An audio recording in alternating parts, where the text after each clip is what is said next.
Welcome back to another episode of the In Her Boots podcast, where we shine a light on inspiring women in football. Today we have the privilege of speaking to Holly Keenan, who currently plays for Penny Lane and works at Liverpool John Moores University. Holly has played football since she was a kid, and in the last few years has started a women's football session in work. I can't wait to learn more about her amazing journey. Holly, welcome to the podcast. Thank you. Looking forward to it. It's great to have you on. So, we'll start off. When did you get involved in football and how? So I was quite lucky really, because when I was younger, I'm 30 now, so when I was younger, when I was about 5 or 6, my mum and dad, they took me to Mossley Hill, which at the time was a big women's team in Liverpool. There wasn't a lot of women's teams, not like it is now. I think there's more now, but at the time there wasn't that many. So I was quite lucky that my mum had heard about Mossley Hill and took me down, and it was great. Like, it was so welcoming, like it really was. And considering at the time I didn't know loads of people who played football, like lots of the girls and stuff. It was in my school, for example, it was still really more the boys that played, and if you wanted to play you had to really ask to play and get involved. So I was quite lucky that I was able to go and play for Mossley Hill, and I did start and goal. But I think that's because nobody else wanted to go and goal. How did you find playing in goal? Did you enjoy it, or was it like you would just be put there? I think at first I was a bit nervous, I think, because obviously it is quite scary. I think when you stood in goal and you just got these balls coming at you, you do keeping your eyes open, I think, is the big thing. You always have to make sure you keep your eyes open. And for a few years, I think I would just close my eyes and just hope that I would save it. And I also wasn't that tall either, so it wasn't like that I was quite tall. I was quite, I was just, a normal height for a girl, so I wasn't very tall either. So I think on corners and stuff, I used to struggle. I still struggle now. That's not changed. My mum would say that. But I think, it was a great experience. And I think I played for them for about 10, 11 years in the end. So it was quite a long time. But I really enjoyed it. That's good that you had a team to play for, obviously, because I know back then there wasn't that many girls' teams, so it was good that Mossley Hill had that. So did you have any favourite moments playing for them? I think there was a couple of really good moments, but I think my favourite moment must have been I was about 9 or 10, and we were playing a cup final, and I made a mistake in the cup final. So I went to pick the ball up, very classic goalkeeper mistake. I went to pick the ball up like this, it just went through my legs. And I was like, oh no. So I just thought, oh no, so it was 1-0. So then the girl on my team, she scored to make it 1-1. And I ran out and was like, thank you, because I thought, you've saved me there. And then it went to extra time, and then it went to penalties. And I saved 2 pens, and we won. So I felt like I'd redeemed myself after the mistake. So I think probably that would be my favourite moment. And my mum and dad were there watching and stuff, so it was really nice. It was a really good moment, yeah. Yeah, it doesn't matter about the mistakes. It's as long as you know. You're going to learn from them, so that's the main thing. Mm-hmm. Okay, so who did you play for next? Where did you move on to? So I moved to a different team. I moved to the Feds for a year because I was quite young. So everyone in my team, they were all like the year older than me. So when they all moved up, I really didn't have a team anymore because I wasn't old enough to play open age. Yeah. So when I turned 16, I went and played for the Feds for a year. And it was okay, but I didn't enjoy it as much as I had. But I think that was just because I was so used to playing in the same team for a long time. Then you go and play for a different team. I think that, it wasn't really for me. And I don't know whether this happens to men as much as it does to women, but I think once you become 16, your lifestyle changes, and I was going out more with my friends and things, and I think it's such a big commitment, football, playing on a Sunday, going to training, and I think it was easier then for me to stop playing because I wasn't enjoying it as much as I was.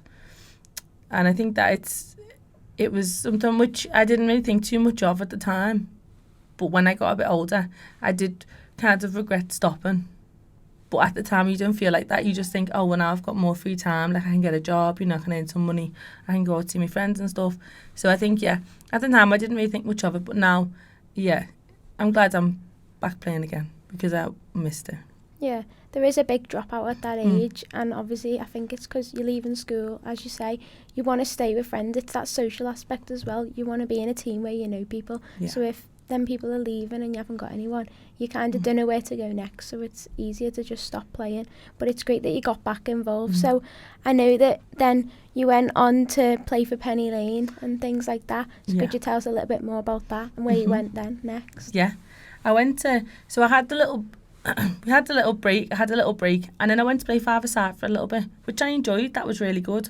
But again, I was quite young, and the people I was playing with were quite old. They were older than me.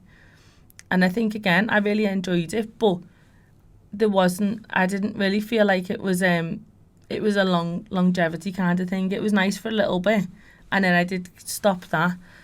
And then it wasn't until a few years ago when I started working at John Moore's, I hadn't played for like quite a few years. I'd played like little tiny bits and like a little tournament once every now and again, but not anything properly. And me and the couple of people I work with, they had a thing out John Moore's. They were like, oh, we're going to start like this special one-off game. And I was like, oh, this sounds interesting. Like, you know, and it was me and a couple of fellas who I work with. And I thought, I'll ask a few students and we'll get a team together. So we got a team together. We went down to play. And there was no other teams had turned up.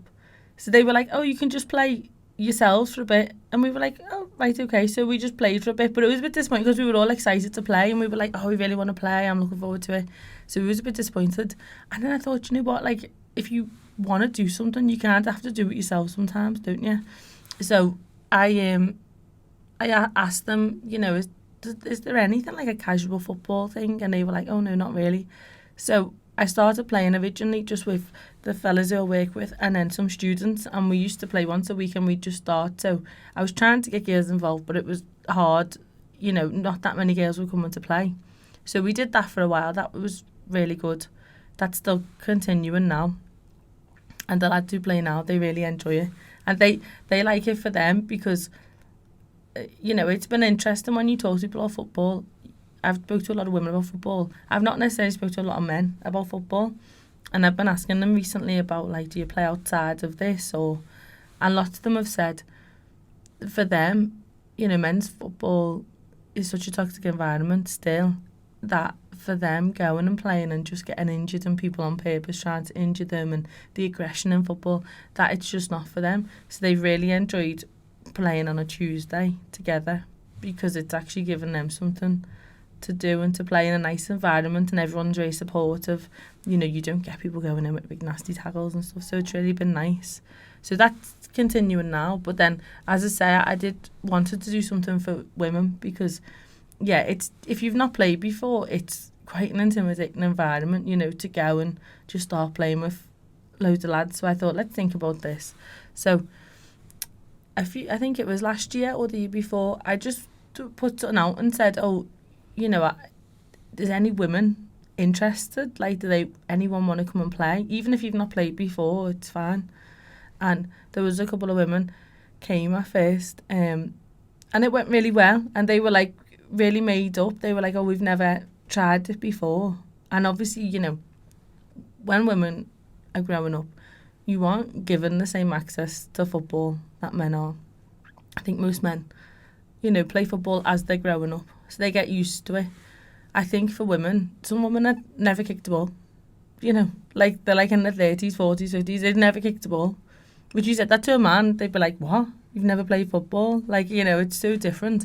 So I think, yeah, it was really interesting having these women come who'd never played football or played very little and come in this environment and, you know, start from the basics, you know, some passing, a bit of shooting, a bit of dribbling. And the difference now, we've done like, you know, 10, 11 sessions. The difference now is crazy. Like, you know, people know the positions, the tackles, you know, moving, shooting, scoring. It's just, it's really cool. So I think, yeah, that was a really cool thing to start. And, you know, one of the best things from starting it was that I met a woman who played for Penny Lane. And she said to me, oh, do you play outside of this? And I was like, oh, no, I've not played for a few years, really. She was like, oh, I play for this team, Penny Lane. You know, they're a really supportive team. I was like, oh, right, okay. So I emailed them. I emailed Becky and I said, can I come down and just see? And I was so nervous. And it's not like me to get nervous, really, in those situations, but I'd not played for so long. I was thinking, oh, if I don't like it, I'll just serve it my foot and I won't go back. So I went down and I thought, okay, just give it a go. If you don't like it, you don't have to go back. And I went in and I just loved it. Like from the first time that I went, met all the different girls, I just was like, oh yeah, this is definitely for me. And now through Penny Lane, I mean, we've played in so many things, like so many tournaments. We play in 2 leagues. It's just, it is really, and I've made so many friends as well through it. And like all the women are so interesting. Like they all have come through different walks of life and obviously ended up all playing for Penny Lane. And like there's all different professions, all different journeys in football. Like some girls we play with, they play 11s now, at a high level. Some girls had never played football before. Some, now have, it's completely changed their life as well and what they do. So I think it's really good. Yeah, that sounds amazing. Obviously, I know the recreational side of football is growing hugely, and like just getting girls and women involved, it's like for the social aspect, as you say, like you just want to go and have fun. It doesn't have to be competitive or be in a league. It can just be a little kickabout or a little match and just learning and developing as you go. So if you had to have a favourite moment playing for Penny Lane, what would it be? Oh, there's been so many. Playing for Penny Lane, I think my favourite moment was we went a couple of months ago. We went to a little tournament in the Wirral, and we just were having a good time. It was a great day, but they had like a couple of different cups, and we got to the final, and it was funny because we got a pen right at the end to make it 1-0, and we won. And they were like, okay, and they did like a whole cup presentation, and I had not been with them yet where we'd won a cup. Like I've won like some medals and things, and we've done tournaments, and we've done like individual medals for things in our players and stuff, but in terms of a group we'd not won like a trophy like that, and it was just great. And we did a full photo shoot. We did all different poses. We had the cup all different ways. So yeah, we really made the most of it. And the woman in the end, she was like, sorry girls, she was like, sorry, I have got to use this pitch for the next game, if you don't mind. And we were like, oh no, God, yeah, we're literally just doing a photo shoot. And I was quite lucky, so I've got to keep that cup's in my house on my mantelpiece. So yeah, I think it's pride and place. I think that is my favourite moment. But I think you're right with the social side as well. I think that's important because there's things I've done with them that I wouldn't have done.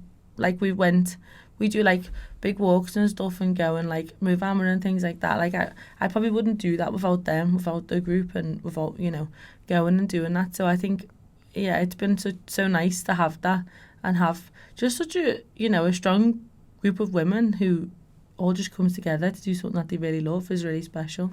Yeah, and you're all there for each other. It's like a little community, isn't it? Yeah. Obviously, I've saw the Penny Lane Instagram and I see all the amazing moments and the celebration. But it's not just the football. It's like afterwards, just celebrating and having fun and celebrating what you've achieved. Yeah. So they've done some amazing things as well. Like as a team, the things that they've done as well to like raise money and giving kit to people who need kit and stuff. And I think that again adds into it. Like, it becomes, you're in the community and you're doing things, but then also you're giving back to the community.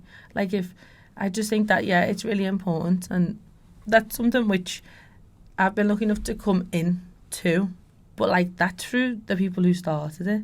Like they started it and they've kept that going. I think they started it in 2009. For a women's team, an adult women's team, that's actually massively longevity, really, to stay together, not to have, disbanded. There's been no, kind of inward arguments or anything. It is just kind of grown so well. And after the Euros, which probably brings me on to one of the other things we're going to talk about, but after the Euros, when England won the Euros, they were saying like the massive increase in women wanting to play football again was huge. Which says a lot, doesn't it, about those kinds of bigger moments impacting everything. Yeah. It definitely helped, and obviously we've got the next Euros coming up, so there's probably going to be even more growth in the likes of Penny Lane and then recreational team for women, because it's not just the girls that are seeing it, it's the women that are seeing it and going, oh, I could get involved in that. So that's amazing. That's so true. So I know that you're playing the She Inspires League, so obviously we're speaking to Ellie on the first episode, so that's obviously her league. So what do you like about the league, and like what does it give you as Penny Lane and playing in it? I think what we like about the league, what I find, number one, it's very well organised, which sounds basic, but actually, as anyone knows, playing any kind of sports like this in an organisation, it takes a lot of organising. Just me organising our team takes time. So for Ellie to organise the whole league, obviously, is such a big job. And I know Jen as well. Jen also has organised one of the leagues that or the league that we play in as well, which is great. And I think for those girls, it takes such a lot of effort, and I think everyone's really appreciative of it.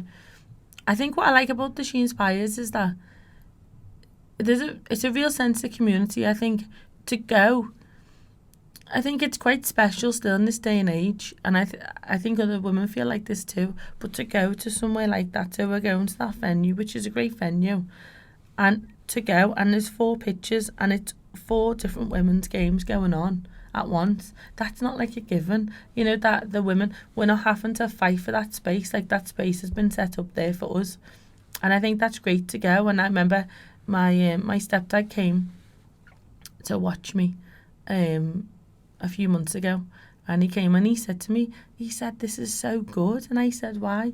He said, because, you know, he used to run a lads team when he went, you know, back in the day for my brother, and he said, like, you know, it's just girls just didn't have this. He was like, you know, this is just amazing to see for girls and for women to have this going on now. Like, it's just completely changed. And I think he's so right. Like, when I was playing for Mossley Hill, you know, you didn't have women's teams like you do now. You didn't have the WSL. The WSL didn't start, I don't think, until 2011. So I think, you know, it's completely changed to have these spaces. And I think the She Inspires, I think, is kind of an accumulation of all these positive things put into one place.